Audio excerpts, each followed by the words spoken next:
Hey there, kiddos! Do you like learning? No. Do you like history? No. Do you want to learn a little bit about an arbitrary old piece of video gaming history that I only really want to talk about because it's related to my childhood? No, not really. Well then, buckle up your seatbelts because we are about to have a learning experience! When you look how far gaming has come so far, we got really cool stuff nowadays, like the Xbox One, the PS4, and the Nintendo Switch. We have graphics that are so good they give real life a run for its money. Heck, if you were watching this in the faraway future, you probably got some kind of futuristic, holographic, if you die in the game, you die for real nonsense. But I'm not here to talk about that. I'm here to talk about this wonderful device.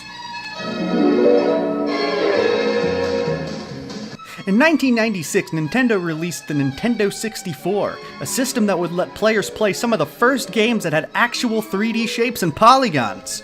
And people were like, wow, that's really cool! And they all lived happily ever after. Until a couple of years later when Nintendo was like, hey, we need something new, something snappy, something fresh, something with even more 3D. Then down from the heavens came a console so great, it was said to be invented by Jesus Christ himself. No, really, that's how it happened. Look it up. Read the Bible. It says, on the third day, Jesus got bored and made a game thingy. Book of Joseph 1337. Anyway, down from the heavens came this thing. Now you're probably wondering, what is this? Some kind of square? Is it a relic? Did the cavemen use it? Well, in short, yeah, kind of. It's got holes. It's got stuff on the bottom I don't know how to use. It's got a handle even. You could take it to the mall, New York, Chili's, a creepy basement, Robert Downey Jr.'s house, or even to your very own home.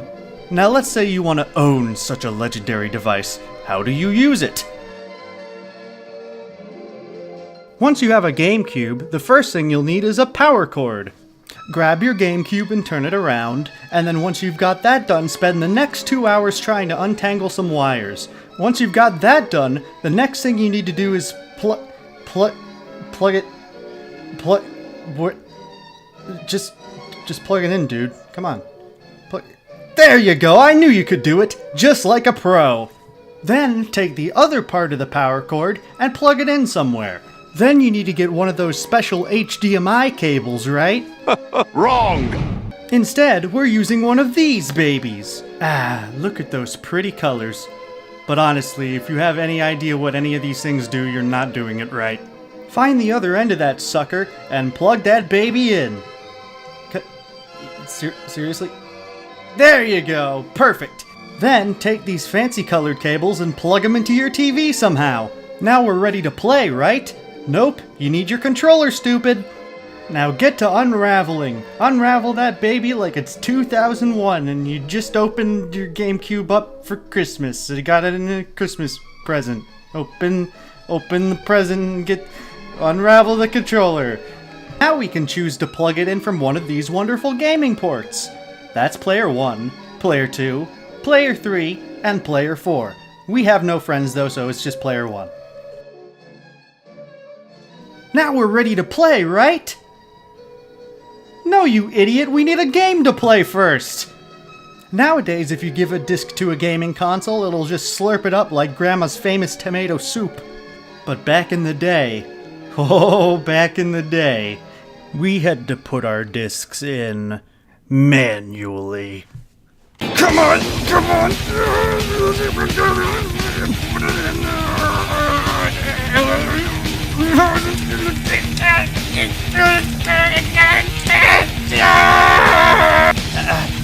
Okay, it's in there. Close it.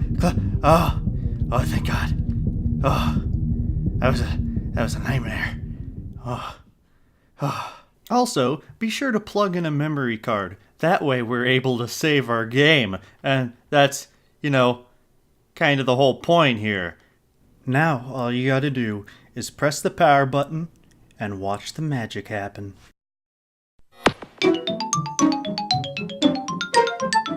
Wait. How are you gonna enjoy the GameCube if you don't even know what games to play?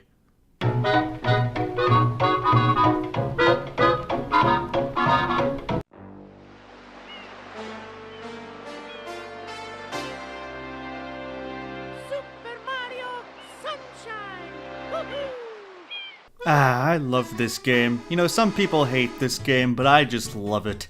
You get a talking backpack. That's pretty cool. You shoot water. That's pretty cool.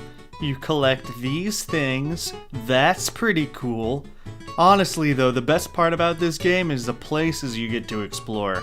You want a beach? We got that. You want a spooky beach? We got that. You want an amusement park on a beach? We got that.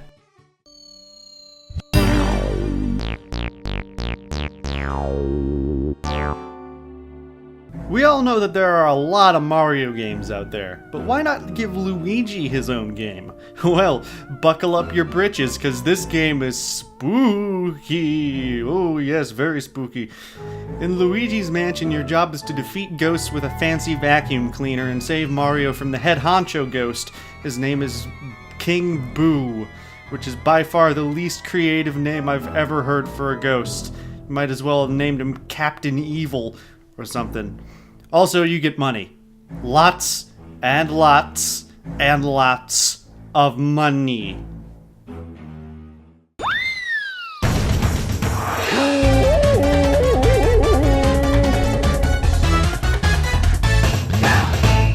Alright, next up we got Donkey Kong Jungle Beat. This is a game that lets you play with actual bongos. How cool is that? It's an actual bongo controller. Hit the right bongo to go right, left to go left, both to jump, and the controller even has a sound trigger inside it that can detect when you clap. Yeah, you heard me right. You can clap to do various things in the game. Yeah, let me say that again just in case it hasn't sunk in yet. You play the game by clapping. In fact, this game encourages you to clap so much that it sounds like you're actually giving yourself a round of applause when you're playing it, no joke. Not to mention there are plenty of unique levels and open worlds to explore. There are actually many creative boss levels too. You could fight other gorillas. You can fight Big Bird with an egg. You can fight a giant pig man who throws electric watermelons at you. And you can even fight a tank that looks like an elephant that you kill using explosive pineapples. Ladies and gentlemen, we've found it here today. The most creative boss fight in the world. Please give it a big round of applause. Thank you everybody so much for watching. We will see you next week. Be sure to tune in to the Nobody Cares Show. Thank you so much for watching everybody, and we'll see you next week.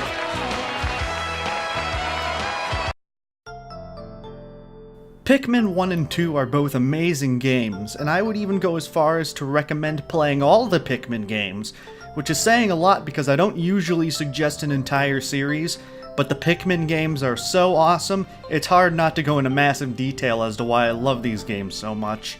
They're just great. In Pikmin 1, you crash land onto an unknown planet, and you only have 30 days to put your ship back together. Or else you will die.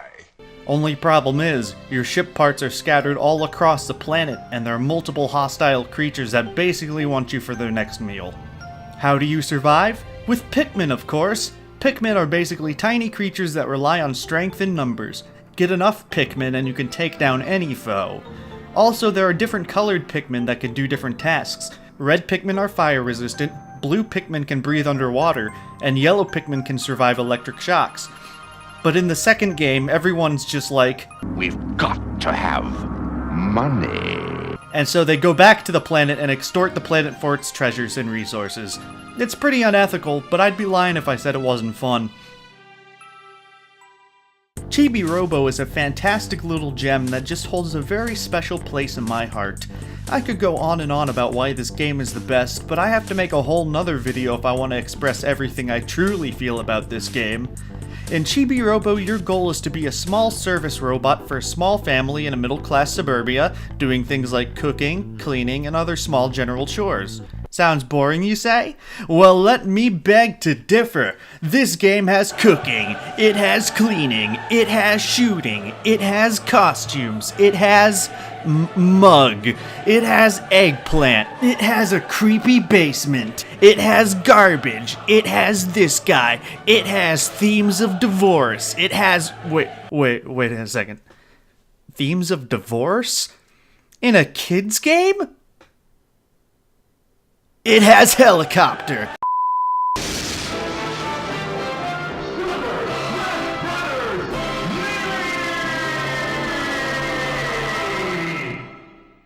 If you get a kick out of beating the living daylights out of your favorite Nintendo characters, then this is the game for you. Okay, to be fair, if you're not too familiar with the GameCube, you might enjoy the other Smash Bros. Games more, just to be perfectly honest. Especially with the new Super Smash Bros. Coming out for the Nintendo Switch. By the way, Nintendo, Chibi Robo for Smash, please. Chibi Robo for Smash, can we agree on this, please? But anyone will admit that the Smash Bros. Series is highly popular and sets the bar high when it comes to fighting games. But what makes the Smash Bros. Games stand out from other fighting games is that people still have tournaments of Smash Bros. Melee to this day, despite the game being 17 years old. Good lord, 17 years? Now I feel old.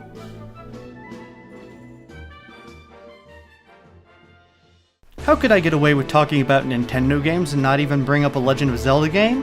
Well, I couldn't. The Wind Waker starts out with you having to find your kidnapped sister, and turns into a quest to save the whole world, or something. And to do those things, you sail on a boat. And yet there's so much more to it than that.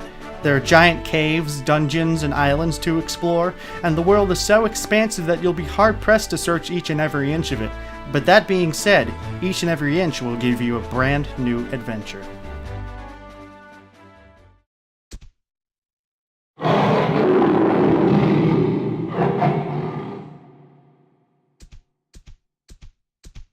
Now here's a cool little game that not even a lot of GameCube enthusiasts know about. Cubivore is a cute yet deadly game where your goal is to eat everything in sight, mutate into various different forms, and become king of the Cubivores. It really takes survival of the fittest to a whole new level, and it sure will put your gaming skills to the test.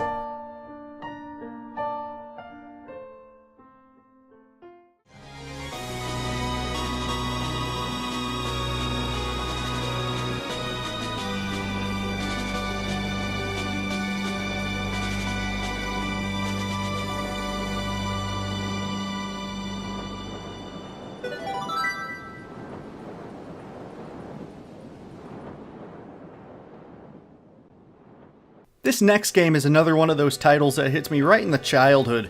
Paper Mario: The Thousand Year Door is likely one of the best Mario RPGs to date. With its cast of crazy characters, awesome paper themes and abilities, and a well-written storyline, how could you possibly go wrong? All you have to do in this game is open a giant door that's been sealed for literally a millennia. No biggie. To open the door, however, you need a magical map and a bunch of mystical crystal stars that are imbued with incredible magic powers. Not a bad concept. The enemies toughen you up, the puzzles get you thinking, and the story has you on the edge of your seat constantly. It really is a fantastic game all around. Based on the popular arcade game Monkey Ball, Super Monkey Ball is a crazy game where you are, well, obviously a monkey in a ball. But instead of controlling the ball directly, you tilt the entire rest of the world to make your ball move.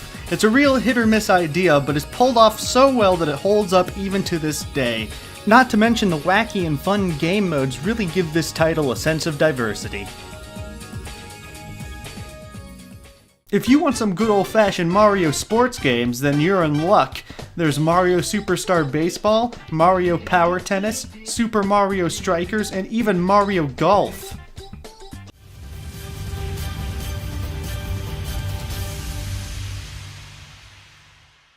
The Soul Calibur franchise is a popular gaming series where various combatants fight each other one-on-one.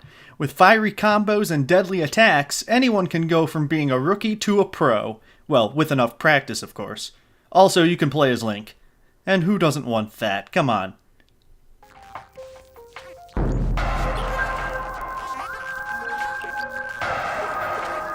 Alrighty, last on the list is Metroid Prime. Metroid Prime is the first ever Metroid game to be in first person, and it being in first person makes it even more spooky and atmospheric than a Metroid game would usually be. The game rewards you for exploring, has plenty of enemies to fight, and very unique themes and ideas. Metroid Prime was extremely well received, with scores like 9.7 out of 10 and higher, making it a solid title when it comes to GameCube games. Okay, so now you know a little bit more about my very favorite console, and you too have all the cool kid knowledge you need to go on your very own GameCube adventure. Be sure to let me know what you think about this video. Did you enjoy it? Are there cool games that I forgot to talk about? Should I do more videos like these, or should I stick to Let's Plays and reading Homestuck? Really, let me know. And as always, thank you so much for watching, and I'll see you next time. Bye-bye.